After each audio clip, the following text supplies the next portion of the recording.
আমাদের সবচেয়ে বড় সম্পদ হলো আমাদের ঈমান, এবং এই ঈমান ধরে রাখা অত্যন্ত কঠিন, কারণ পৃথিবী তার পরিণতির দিকে আগাচ্ছে, অর্থাৎ মহাপ্রলয় হবে, সব ধ্বংস হবে, সেদিকে আগাচ্ছে।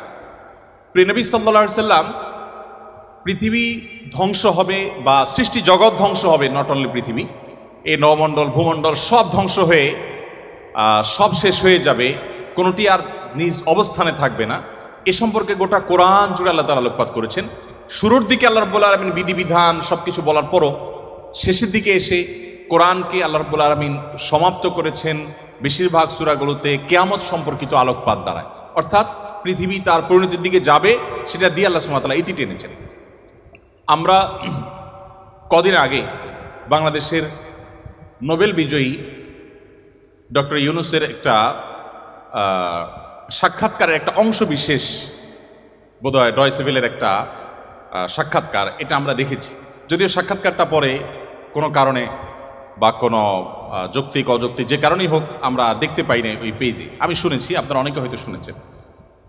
তিনি বলছিলেন যে পৃথিবী তার গন্তব্যের দিকে, ধ্বংসের দিকে এগিয়ে যাচ্ছে, এবং তিনি অন্য পার্সপেক্টিভ থেকে বলেছেন নিশ্চয়ই, কিন্তু আল্লাহ রাব্বুল আলামিন যা বলেছেন সেটি আমাদের সবাইকে উপলব্ধি করতে হবে এবং সেই গন্তব্যে আমাদের যেতে হবে, আমরা যাচ্ছি সেদিকে। পৃথিবী যখন তার গন্তব্যের দিকে বা সৃষ্টি জগৎ যখন তার গন্তব্যের দিকে এগিয়ে যায়, তখন যত বেশি এগিয়ে যাবে ঈমান মানুষের জন্য ধরে রাখা তত কঠিন হবে। আমরা সেরকম একটা সময় পার করছি।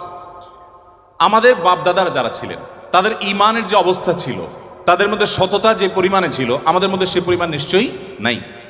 আমাদের পরের জেনারেশন যারা আসবে তাদের মধ্যে ঈমান ধরে রাখাটা আরও টাফ হবে, তাদের পরে যারা আসবে তাদের জন্য আরও টাফ হবে। এভাবে সহিহ মুসলিম বর্ণিত হাদিসে নবী সাল্লাল্লাহু আলাইহি ওয়াসাল্লাম বলেছেন, লা তাকুমুস সাআহ হাত্তা ইউকাল ফিল আরদি আল্লাহ আল্লাহ, অর্থাৎ পৃথিবী ততক্ষণ পর্যন্ত ধ্বংস হবে না, মহাপ্রলয় হয়ে সৃষ্টি জগৎ ততক্ষণ পর্যন্ত শেষ হয়ে যাবে না, যতক্ষণ পর্যন্ত একজন মানুষও আল্লাহ বলার মতো থাকবে। তার মানে পৃথিবী থেকে একটা সময় ইমানদার কমতে কমতে, বিশ্বাসী মানুষ কমতে কমতে এমন একটা পর্যায়ে চলে যাবে যেটা জিরোতে চলে যাবে, কোনো বিশ্বাসী মানুষ থাকবে না। তখন এই পৃথিবী বা সৃষ্টি জগতের আর থাকার প্রয়োজন হবে না। আল্লাহ সুবহানাহু ওয়া তাআলা তখন এটাকে ধ্বংস করে পুনরুত্থান তিনি প্রতিষ্ঠা করবেন এবং বিচার দিবস তিনি প্রতিষ্ঠা করবেন। তো পৃথিবী যেহেতু তার পরিণতির দিকে আগাচ্ছে, এই সময়টাতে ঈমান ধরে রাখা অত্যন্ত টাফ এবং সহজ। মুসলমানের সন্তান হিসাবে, বাই চান্স মুসলিম হিসাবে, আমরা আমাদের ঈমানের কেয়ার করা, ঈমানের পরিচর্যা করার প্রয়োজনটা আমরা অনুভব করি না। আমি আজকের এই অনুষ্ঠানের মাধ্যমে আপনাদেরকে উদাত্ত আহ্বান রাখতে চাই, আসুন আমাদের ঈমানের যত্ন করি। আমাদের ঈমানটাকে যত্ন করবার জন্য আমাকে কোরআন অধ্যয়ন করতে হবে, আমাকে কোরআন পড়তে হবে, ঈমানের পরিবেশে থাকতে হবে এবং ঈমান কি সেটা বুঝতে হবে। আপনারা আলহামদুলিল্লাহ, যেটি আমি বলছিলাম, আপনারা সবাই বাংলাদেশের ভবিষ্যৎ, আপনারা সবাই এই পৃথিবীর ভবিষ্যৎ। আপনাদের প্রত্যেকের মধ্যে যে সম্ভাবনা লুকিয়ে আছে, সেই জায়গা থেকে আপনারা যদি চেষ্টা করেন ইসলামটাকে জেনে বুঝে অনুসরণ করার মানার, তাহলে সেক্ষেত্রে আমি দৃঢ়ভাবে বিশ্বাস করি যে আপনি ইসলামটাকে এনজয় করবেন। আমি একটি কথা থেকে অন্যদিকে গিয়েছিলাম যে এক ভদ্র মহিলা আমার কাছে এসছেন ইসলাম গ্রহণ করবার জন্য। আমি তাকে জিজ্ঞাসা করলাম, এফিডেভিট সব কমপ্লিট করেছেন এবং আইনি সমস্ত পদক্ষেপগুলো শেষ করেছেন, বললাম যে আপনি ইসলাম কেন গ্রহণ করবেন? যারাই আমার কাছে এই টাইপের আসে আমি জিজ্ঞেস করি, কারণ আমার তো জানা আছে যে বাংলাদেশের আমাদের মানুষের প্র্যাকটিস দেখে তো তার ইসলাম গ্রহণ করার কথা না, আরও ইসলাম থেকে পালানোর কথা। কেন গ্রহণ করেছেন? তো তিনি বললেন, ইসলাম সম্পর্কে আমি বই পড়েছি, এই বই আমাকে প্রভাবিত করেছে। আবার কোনো কোনো ব্যক্তিকে আমি দেখেছি, তাদের ব্যক্তিত্ব দেখে, নিশ্চয়ই সেরকম ব্যক্তিত্ব খুবই কম, দেখে আমি প্রভাবিত হয়েছি। গোটা পৃথিবীতে আপনারা বিশেষ করে পশ্চিমা দুনিয়ার খবর রাখবেন নিশ্চয়ই, সেখানে প্রতিদিন ইসলামে আসা মানুষের সংখ্যা বেড়ে চলেছে এবং পুরুষদের চাইতে মেয়েদের মধ্যে ইসলাম গ্রহণের সংখ্যা অনেক বেশি, প্রবণতা অনেক বেশি। কেন?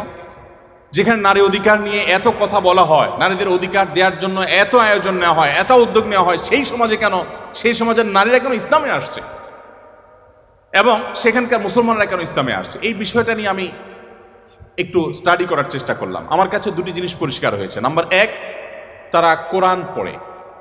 যারাই ইসলামের পথে এসেছে তাদের বেশিরভাগ মানুষ কোরআন পড়ে ইসলামে এসেছে।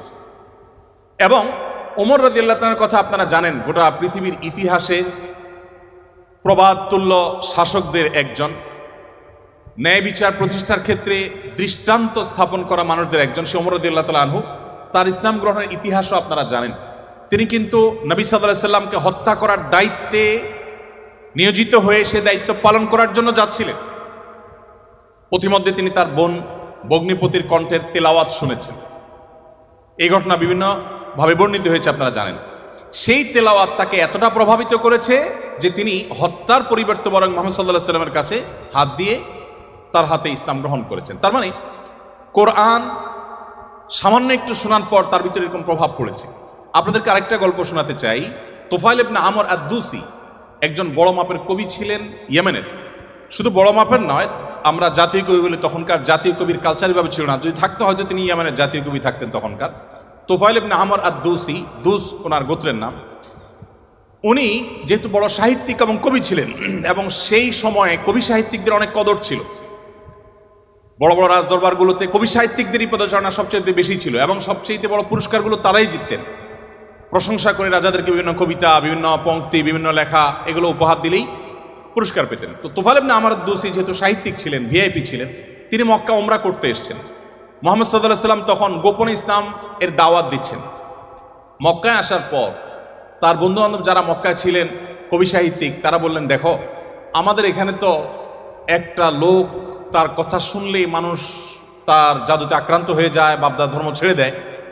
তো তোমার ব্যাপারে আমরা আশঙ্কা করছি যে তুমি এরকম অবস্থার মধ্যে পড়তে পারো। তাহলে একটা বুদ্ধি হলো, তুমি কানের মধ্যে তুলো দিয়ে রাখো, দোনো কানের ফুটো এমনভাবে বন্ধ করে দাও যে তুমি ওমরা যখন করবা, তওয়াফ করবা, সাই করবা, এই টাইমে যাতে ওই ভদ্রলোকের কোনো কথা তোমার কানে না আসে। অ্যাটলিস্ট এই সময়টা তুমি এভাবে একটু পার করো। তিনি তাদের পরামর্শ অনুযায়ী দোনো কান বন্ধ করে ফেললেন, এবং তিনি ওইভাবে কিন্তু ওমরার কাজ শেষ করলেন। একটা পর্যায়ে তার মনে হলো যে আমি এত বড় সাহিত্যিক মানুষ, বুদ্ধিজীবী মানুষ, পড়াশোনা করা মানুষ, একটা মানুষ কথা বলবে আর আমি গলে যাব, ভুলভাল বললেও আমি সেটা মেনে নেব, আমি তো এত অর্বাচীন না, আমাকে এত ভয় কেন পেতে হবে। তিনি কানের তুলো খুলে ফেলে দিলেন, এবং এরপর তিনি হারামের কোনো এক জায়গা থেকে কোরআনের কিছু আয়াতের অংশ বিশেষ তার কানে আসলো। আসার পর তিনি সাহিত্যিক মানুষ, বুঝলেন যে এটা তো এই মানের ভাষা, এই মানের সাহিত্য, এটা তো কোনো মানুষের রচনা হতে পারে না, বা এই ধরনের রচনা তো আমি আগে পড়ি নাই, এটা তো একটু ব্যতিক্রম মনে হচ্ছে। তিনি তখন মুহাম্মদ সাল্লাল্লাহু আলাইহি সাল্লামকে অনুসরণ করতে শুরু করলেন। পেয়ে গেলেন আলী রাদিয়াল্লাহু তাআলাকে, সম্ভবত আলীরই তেলাওয়াত শুনেছেন। তখন আলী রাদিয়াল্লাহু তাআলাকে বললেন, দেখো আমাকে তার কাছে নিয়ে যাও, মুশকিল হলো আমার বন্ধু বান্ধবরা দেখলে তো আমার জাত যাবে, বা তারা আমাকে এমন আছে টর্চারও করতে পারে। তাহলে এক কাজ করো, নিয়ে চলো। আলী রাদিয়াল্লাহু সামনে সামনে যাচ্ছেন, উনি পিছু পিছিয়ে যাচ্ছেন। যে পরে তিনি ইসলাম গ্রহণ করলেন, এবং তিনি অনেক টর্চারের মুখোমুখি হলেন। তার মাধ্যমে ইয়েমেন ইসলাম ঢুকে, প্রথম ব্যক্তি ইয়েমেন থেকে ইসলাম গ্রহণ করা।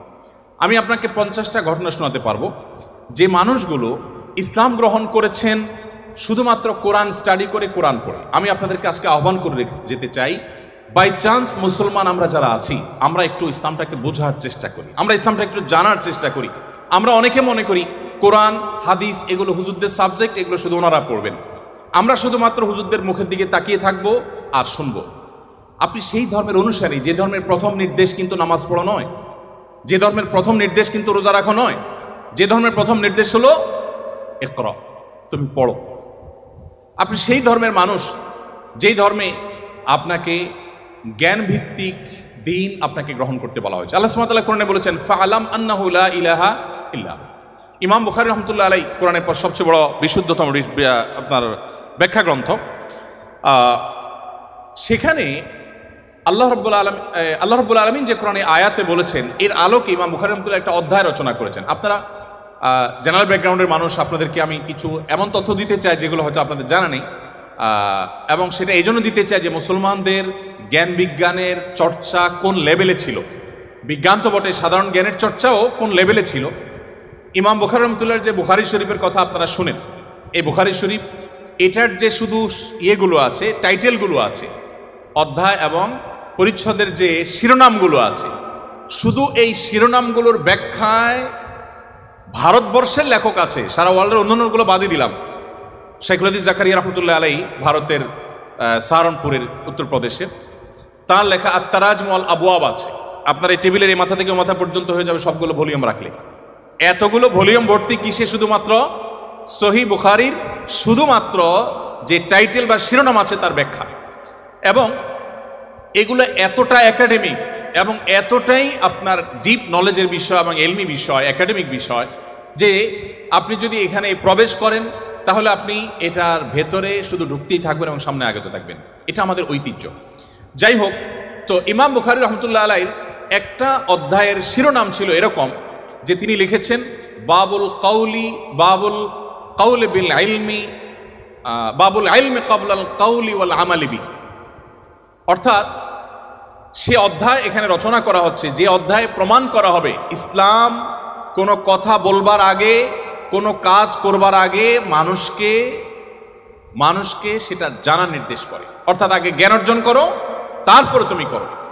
ইভেন আল্লাহ সুবহানাহু ওয়া তাআলা কোরআনে বলছেন ফাআলাম আন্নাহু লা ইলাহা ইল্লাহু, আল্লাহ ছাড়া সত্যিকার ইবাদতের উপযুক্ত আর কেউ নেই, এই কথার জ্ঞান তুমি অর্জন করো। দেখুন, আল্লাহ সুবহানাহু ওয়া তাআলা কিন্তু বিশ্বাসের কথাটাই বলছেন, কিন্তু জ্ঞান দিয়ে বলছেন। তার মানে তুমি জানো কেন আল্লাহ ছাড়া সত্যিকারের কেউ ইবাদতের উপযুক্ত থাকতে পারে না, কেন একাধিক স্রষ্টা থাকতে পারে না, কেন তুমি সেই জিনিসটা জানার চেষ্টা করো।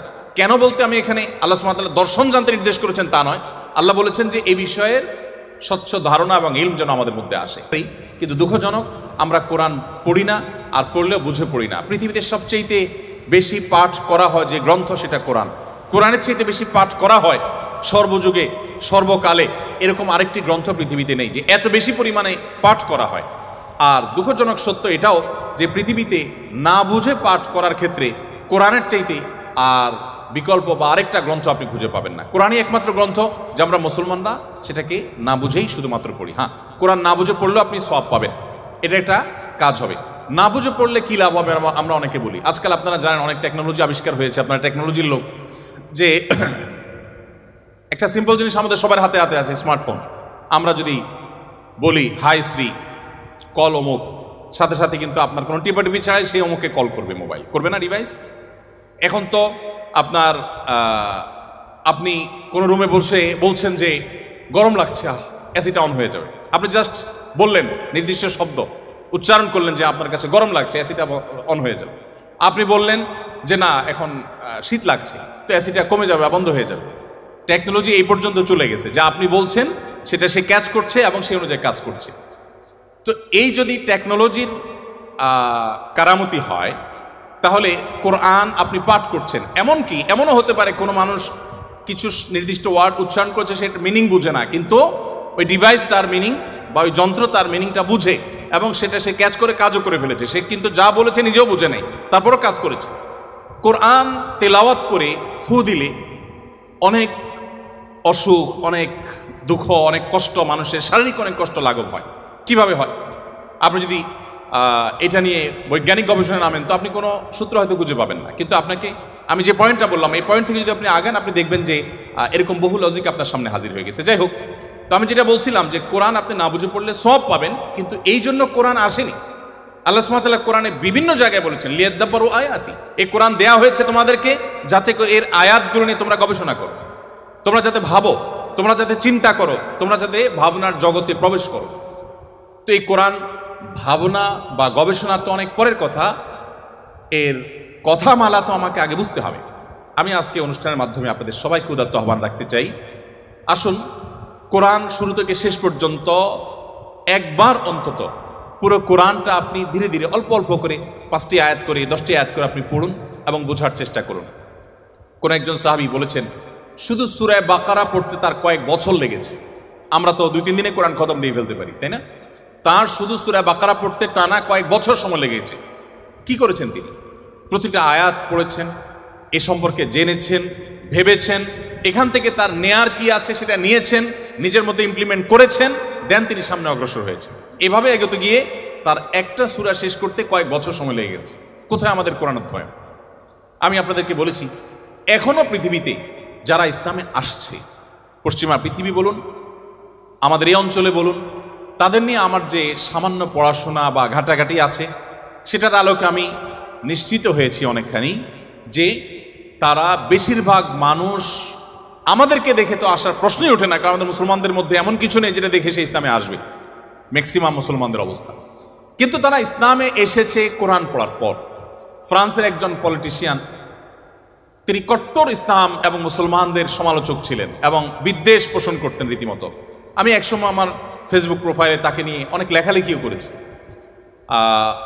বেশ কিছুদিন আগে আমার অফিসে এক ভদ্রলোক আসেন, রিটায়ার্ড আর্মি অফিসার, আমাকে প্রসঙ্গত বললেন যে এরকম এক ভদ্রলোক ফ্রান্সে ছিলেন, এই নাম তার, তিনি ইসলাম গ্রহণ করেছেন এবং তিনি একটা বিষয়ে অ্যাডভাইস করেছেন। আমি একটু কৌতূহল হয়ে দেখলাম, আমার এর আগে জানা ছিল না, ভিডিওটা ভালো করে দেখলাম ইউটিউবে, দেখলাম যে সেই ভদ্রলোক যিনি ইসলাম এবং মুসলমানদের কট্টর সমালোচক ছিলেন, তিনি একটা সময় ইসলাম গ্রহণ করেছেন। আমি জিজ্ঞেস করলাম যে তিনি ইসলামে আসছেন কি কারণে, তো তার বক্তব্যই শুনলাম, তিনি বলছেন যে আমি ইসলাম এবং মুসলমানদের ত্রুটি ধরার জন্য আমি কোরআন পড়া শুরু করলাম। কোরআন পড়তে পড়তে পড়তে আমি যতই এর ভেতরে প্রবেশ করলাম ততই আমি কোরআনের কাছে সারেন্ডার করতে বাধ্য হলাম, আমি কোরআনের কাছে নিজেকে সমর্পণ করতে বাধ্য হলাম।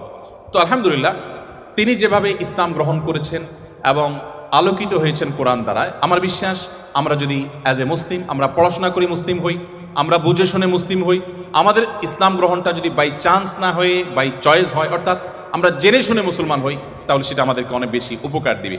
আপনারা অনেকে জানেন কবরে বা আপনার আলমে বারজাক, কবর না বলে বলতে পারি আমরা আলমে বারজাক, মৃত্যুর পরবর্তী যে জগৎ, সেখানে মানুষের দেহাবশের যেখানে যে অবস্থায় থাকে সেখানে কিছু প্রশ্ন হবে। এই প্রশ্নের মধ্যে শেষ সম্পূরক প্রশ্ন থাকবে, মা আলামাকা ও মা আদরাকা, তুমি কোত্থেকে জানলে, কিভাবে জানলে।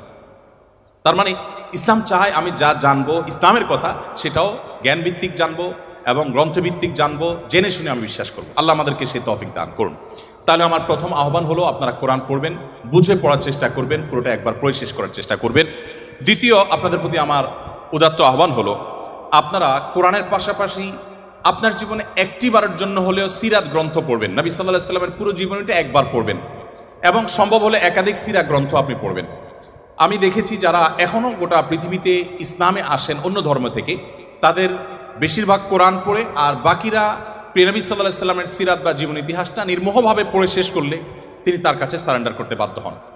মুসলমানের সন্তান হিসাবে আমাদের জন্য এটা খুবই গুরুত্বপূর্ণ যে আমরা একটি সিরাত গ্রন্থ হলে অন্তত পড়ার চেষ্টা করবো ইনশাআল্লাহ।